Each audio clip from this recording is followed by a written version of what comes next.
Deep web marketplace হয়তোবা নাম শুনেছেন। অনেকেই ভাবেন এগুলো এমন একটি জায়গা যেখানে সব ধরনের অবৈধ পণ্য পাওয়া যায়। কিন্তু এই মার্কেটপ্লেসগুলো আসলে কি রিয়েল নাকি ফেক? আজকের ভিডিওতে আমরা জানবো ডিপ ওয়েব মার্কেটপ্লেসের রিয়েল সিনারিও। ডিপ ওয়েব বলতে আমরা বুঝি সেই ওয়েবসাইটগুলো যেগুলো সার্চ ইঞ্জিনে পাওয়া যায় না।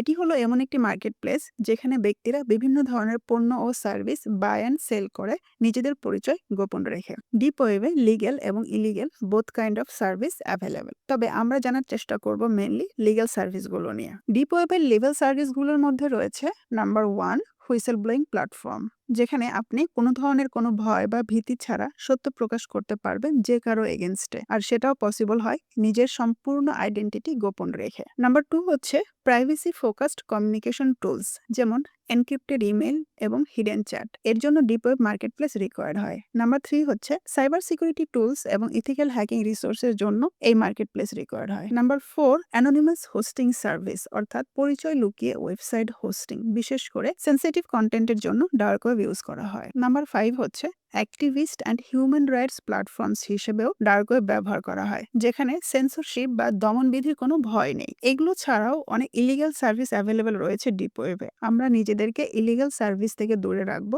আর সিকিউর থাকবো। এখন কোশ্চেন হচ্ছে, deep web marketplace actually real or fake? Of course it's a real. এগুলো টর বা অন্য এনক্রিপ্টেড নেটওয়ার্কে থাকে, যেখানে ব্যবহারকারীরা গোপনে পণ্য ও সেবা বাই অ্যান্ড সেল করে। এসব মার্কেটপ্লেস সাধারণত অনলাইন শপের মতো কাজ করে, কিন্তু এখানে প্রাইভেসি ও অ্যানোনিমিটির উপর জোর দেওয়া থাকে। তবে সব মার্কেটপ্লেস বিশ্বাসযোগ্য নয়, অনেকে স্ক্যাম বা ঠকানোর জন্য শপ তৈরি করে। তাই ব্যবহারকারীদেরকে খুব সাবধান থাকতে হবে। বাজার ও বিক্রেতার রেপুটেশন ভালো করে জাস্টিফাই করে তারপর ট্রানজ্যাকশন করতে হবে। যদি কখনো কারো আগ্রহ হয় ডিপ ওয়েবে কাজ করার বা মার্কেটপ্লেসে প্রবেশ করার, তাহলে সবার আগে এই বিষয়গুলো অবশ্যই চেক করতে হবে। নাম্বার 1 হচ্ছে রেপুটেশন চেক। টরেন্ট বা হ্যাকিং কমিউনিটিতে মার্কেটপ্লেসের রিভিউ দেখুন। নাম্বার 2 হচ্ছে স্কোর সিস্টেম।